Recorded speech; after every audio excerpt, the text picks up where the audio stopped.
മഴതോരും മുൻപേൽ ഇന്നലത്തെ എപ്പിസോഡിൽ ബാലചന്ദ്രനും രോഹിത്തും തമ്മിലുള്ള വളരെ ഇമോഷണൽ ആയിട്ടുള്ള ഒരു സീനായിരുന്നു. ഇന്നത്തെ എപ്പിസോഡിൽ രോഹിത്ത് അമ്മയെ കാണാൻ പോവുകയാണ്. അപ്പോൾ അമ്മയെ കാണാൻ ചെല്ലുമ്പോൾ അമ്മ ആദ്യം അവൻ്റെ രൂപം കണ്ടിട്ട് ചോദിക്കും, നിനക്കെന്താ പറ്റിയത്, നിൻ്റെ മുടിയൊക്കെ എന്ത് പറ്റി, നീ സലൂണിൽ പോയോ എന്നൊക്കെ ചോദിക്കും. അപ്പോൾ അവൻ പറയും, ഇല്ല ഞാനല്ല പോയത്, എനിക്ക് അലീന ചേച്ചിയാണ് മുടി വെട്ടിത്തന്നത്. അത് കേൾക്കുമ്പോഴേക്കും വൈജയ്ക്ക് ദേഷ്യം വരും. നീ എന്തിനാണ് അവൾ അലീന ചേച്ചി എന്ന് വിളിക്കുന്നത്, നിൻ്റെ ആരാണ് അവൾ? അപ്പോൾ രോഹിത്ത് വളരെ സോഫ്റ്റായിട്ട് പറയും, എന്നേക്കാൾ മൂത്തതല്ലേ, അതുകൊണ്ടാണ് ഞാൻ അങ്ങനെ വിളിക്കുന്നത്. അപ്പോൾ അത് കേട്ട ഉടനെ തന്നെ വൈജയ്ക്ക് ദേഷ്യം വന്ന് വൈജി ചോദിക്കും, എങ്കിൽ നീ അവളെ അമ്മ എന്ന് വിളിക്കും, നിന്നേക്കാൾ മൂത്തതല്ലേ എന്ന് പറഞ്ഞ് വൈജയും രോഹിത്തും അങ്ങനെ സംസാരിക്കും. പക്ഷേ രോഹിത്ത് പറയും, ഞാൻ അമ്മയോട് മാപ്പ് ചോദിക്കാൻ വന്നതാണ്, എൻ്റെ ഭാഗത്ത് കുറേ തെറ്റുകൾ പറ്റി, അമ്മ ആശുപത്രിയിൽ കിടക്കുമ്പോൾ പോലും അമ്മയ്ക്ക് നാണക്കേടുണ്ടാക്കി, ഞാൻ അറിയാതെ പറ്റിപ്പോയതാണ്, ഇനി ഞാൻ അങ്ങനെ ആവർത്തിക്കില്ല, അമ്മ എന്നോട് ക്ഷമിക്കണം എന്ന് പറഞ്ഞ് മാപ്പൊക്കെ പറയും.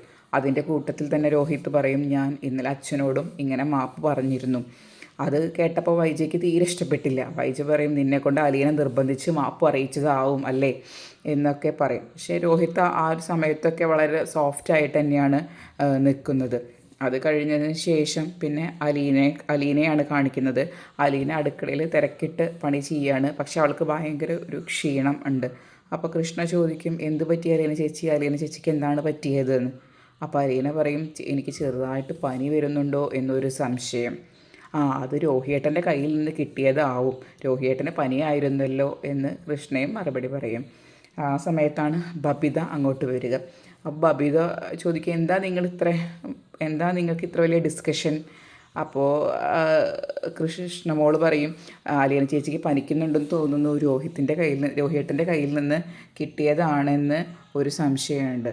ബബിതയും കൃഷ്ണയും ഒരുമിച്ച് ഉപദേശിക്കും, വയ്യാത്ത ആൾ പോയി റെസ്റ്റ് എടുക്കുക, അല്ലാതെ ജോലി ചെയ്യാൻ നിൽക്കുകയല്ല എന്ന് പറഞ്ഞ് അലീനയെ അവരെ ബെഡ്റൂമിലോട്ട് പറഞ്ഞയക്കും.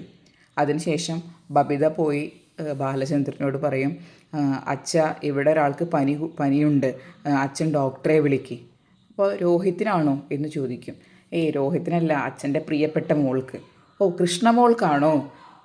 എന്നേക്കാൾ കൃഷ്ണയേക്കാൾ അച്ഛനിഷ്ടം അച്ഛൻ്റെ അലീന മോളെയല്ലേ, അലീന മോൾക്കാണ് പനി, പെട്ടെന്നൊരു ഡോക്ടറെ വിളിക്ക് എന്ന് പറഞ്ഞ് ബബിത തിരിച്ചു പോകും. അടുക്കളയിൽ പോയിട്ട് എന്നിട്ട് ചുക്ക് കാപ്പി എങ്ങനെയാണ് ഉണ്ടാക്കുക എന്ന് യൂട്യൂബിലൊക്കെ നോക്കി ചുക്ക് കാപ്പി ഉണ്ടാക്കി അലീനയ്ക്ക് കൊടുക്കുകയാണ്. അപ്പോൾ കൊടുക്കുമ്പോൾ ബാമും കൊണ്ട് കൃഷ്ണമോൾ വന്ന് നിൽക്കുന്നുണ്ടാവും. അപ്പോൾ കൃഷ്ണമോൾ പറയും, എനിക്ക് ഡാൻസ് ക്ലാസ്സിന് പോകാൻ സമയം വൈകി, അതുകൊണ്ട് ചേച്ചി തന്നെ ഈ ബാം തേച്ച് കൊടുക്കുക എന്ന് പറഞ്ഞ് ബാം ബബിതയുടെ കയ്യിൽ കൊടുക്കും. അങ്ങനെ ബബിത ഉണ്ടാക്കിയ ചുക്ക് കാപ്പിയും അലീനയ്ക്ക് കൊടുക്കും. പിന്നെ അലീനയെ ബെഡിൽ കിടത്തി തലയിൽ നെറ്റിയിൽ ബാമും തേച്ച് കൊടുക്കും. അപ്പോൾ അലീന ഇങ്ങനെ സന്തോഷം കൊണ്ടും സ്നേഹം കൊണ്ടും ബബിതയെ ഇങ്ങനെ നോക്കും. അത് കഴിഞ്ഞ് ഡാൻസ് ക്ലാസ്സിന് പോകാൻ വേണ്ടി ഒരുങ്ങാൻ വേണ്ടി റൂമിലോട്ട് പോകുന്ന കൃഷ്ണമോൾ വൈജയെ കാണും. വൈജയെ കാണുമ്പോൾ കൃഷ്ണമോൾ അങ്ങനെ കാര്യമായിട്ട് മൈൻഡൊന്നും ചെയ്യുന്നില്ല. അപ്പോൾ വൈജ ചോദിക്കും, എന്താ നിനക്ക് നിൻ്റെ അമ്മയെ കണ്ടിട്ട് ഒരു മൈൻഡും ഇല്ലല്ലോ, നീ എന്താ പോകുന്നത് എന്ന് ചോദിക്കും. അപ്പോൾ കൃഷ്ണ ഉടനെ മറുപടി പറയും, അമ്മേ എനിക്കൊരു യുദ്ധത്തിന് സമയമില്ല, കുറച്ച് ധൃതിയുണ്ട്. അപ്പോൾ വൈജയുടെ മറുപടിയാണ്, ഞാനെപ്പോഴും നിന്നോട് യുദ്ധം ചെയ്യാനാണോ വരുന്നത് എന്ന് ചോദിച്ച് ഇന്നത്തെ എപ്പിസോഡ് അവിടെ അവസാനിക്കുകയാണ്. കൂടുതൽ കഥാവിശേഷങ്ങൾ അറിയുവാൻ ആദ്യം തന്നെ നിങ്ങൾ ഈ ചാനൽ സബ്സ്ക്രൈബ് ചെയ്യുക, അതിനുശേഷം ലൈക്ക് ചെയ്യുക. താങ്ക്